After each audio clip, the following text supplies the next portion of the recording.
Hi friends, முருங்கைக்காய் உருளைக்கிழங்கு போட்டு காரக்குழம்பு சிம்பிளாகவும் அதே சமயம் நல்ல ருசியாகவும் எப்படி வைக்கலான்றதை பார்க்கலாம்.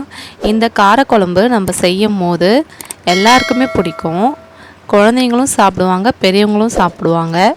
எல்லாருக்கும் பிடிக்கிற காரக்குழம்பு எப்படி செய்யலான்னு பார்க்கலாம். வாங்க வீடியோக்குள்ளே போகலாம்.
காரக்குழம்பு சிம்பிளாக இருந்தாலும் நல்லாயிருக்கும்.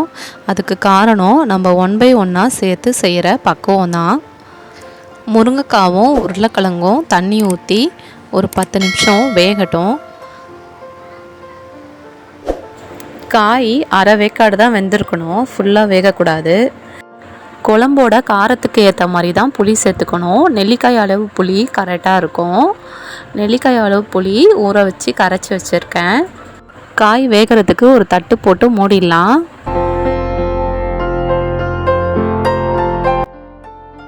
காய் அரை வேக்காடு இருக்கும் போது நம்ம புளி சேர்க்கணும். இப்போ இந்த ஸ்டேஜில் புளி சேர்த்துக்கலாம். புளி அதிகமாக சேர்க்காதீங்க, கொஞ்சமாக சேருங்க. ஒரு சின்ன நெல்லிக்காய் அளவு சேர்த்தா போதும். இப்போ கரைச்சி வச்ச நம்ம புளி கரைசலை சேர்த்ததும் கலக்கி விட்டுருங்க. உப்பு காரம் கரெக்டாக இருக்கான்னு ஒரு தடவை செக் பண்ணிக்கோங்க. செக் பண்ணிவிட்டு ஒரு தட்டு போட்டு மூடிடுங்க. காரக்குழம்பு ருசியாகவும் மணமாகவும் இருக்கிறதோட ரகசியம் என்னென்னா வெந்தயமும் பூண்டும் தான். இது ரெண்டும் சேர்க்கும் போது ருசியாகவும் மணமாகவும் இருக்கும். இந்த ஸ்டேஜில் கருவேப்பிலை கொஞ்சம் சேர்த்துக்கலாம். அவ்வளோதான் ஃப்ரெண்ட்ஸ், காரக்குழம்பு ரெடி ஆயிடுச்சு. இது சுட சுட சாதத்து கூட சேர்த்து சாப்பிடும் போது நல்ல ருசியாக இருக்கும். நீங்களும் இதே மெத்தடில் உங்கள் வீட்டில் செஞ்சு பாருங்கள், நல்லாயிருக்கும். காரக்குழம்பு செய்ய தெரியாத பிகினர்ஸ் கூட செய்யலாம். இது அவ்வளோ ஈஸிங்க. என்ன ஃப்ரெண்ட்ஸ், காரக்குழம்பு எப்படி வைக்கிறதுன்னு பார்த்துருப்பீங்க. உங்களுக்கு இந்த வீடியோ பிடிச்சிருக்கோன்னு நினைக்கிறேன். உங்களுக்கு இந்த வீடியோ பிடிச்சா சப்ஸ்கிரைப் பண்ணுங்கள், உங்கள் ஃப்ரெண்ட்ஸ் அண்ட் ஃபேமிலிக்கு ஷேர் பண்ணுங்கள். தேங்க்ஸ் ஃபார் வாட்சிங்.